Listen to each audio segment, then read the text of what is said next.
Hello friends, welcome back. म राज बेलवासे सदा जस्तै आज पनि उपस्थित भइसकेको छु जीके श्रृङ्खलाको एक अर्को एपिसोड लिएर। आजको एपिसोडमा म तपाईलाई राष्ट्रिय झण्डाको बारेमा विशेष जानकारी दिन गइरहेको छु। आउनुहोस् सुरु गरौँ।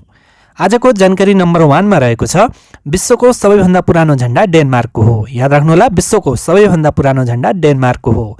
त्यसैगरी जानकारी नम्बर 2 मा रहेको छ आफ्नो देशको झण्डामा आफ्नै देशको नक्सा अंकित गर्ने देश साइप्रस हो। याद राख्नुहोला, आफ्नो देशको झण्डामा आफ्नै देशको नक्सा अंकित गर्ने देश साइप्रस हो। त्यसैगरी जानकारी नम्बर 3 मा रहेको छ आफ्नो देशको झण्डामा कुरानको शिलालेख उल्लेख गर्ने देश साउदी अरब हो।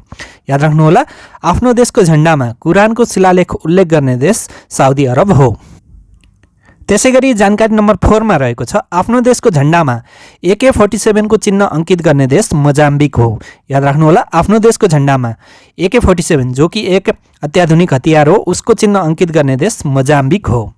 त्यसैगरी जानकारी नम्बर 5 मा रहेको छ राष्ट्रिय शोकमा पनि राष्ट्रिय झण्डा नझुकाउने देश साउदी अरब हो। याद राख्नुहोला, राष्ट्रिय शोकमा पनि राष्ट्रिय झण्डा नझुकाउने देश साउदी अरब हो। त्यसैगरी जानकारी नम्बर 6 मा रहेको छ भारतको राष्ट्रिय झण्डाको नाम तिरंगा हो। याद राख्नुहोला, भारतको राष्ट्रिय झण्डाको नाम तिरंगा हो।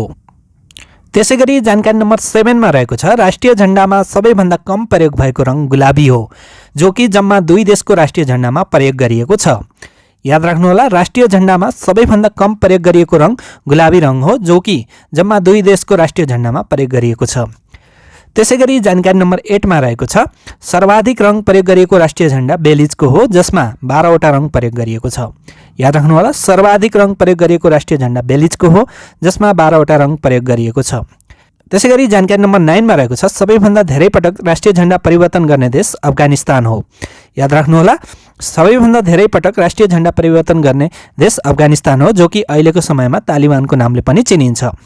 त्यसैगरी जानकारी नम्बर 10 मा रहेको छ त्रिभुज आकारको राष्ट्रिय झण्डा भएको देश एउटा मात्रै छ, जो हो हाम्रो देश नेपाल। याद राख्नुहोला, त्रिभुज आकारको राष्ट्रिय झण्डा भएको देश एउटा मात्रै छ, त्यो हो हाम्रो देश नेपाल। त्यसैगरी जानकारी नम्बर 11 मा रहेको छ वर्ग आकारको राष्ट्रिय झण्डा भएका देश 2 वटा छन्, ती हुन् भ्याटिकन सिटी र स्विजरल्यान्ड। बाँकी देशका झण्डा आयताकार रहेका छन्। याद राख्नुहोला, वर्ग आकारका राष्ट्रिय झण्डा भएका 2 वटा देश भ्याटिकन सिटी र स्विजरल्यान्ड हुन्, अनि बाँकी सबै देशका झण्डा आयताकार रहेका छन्।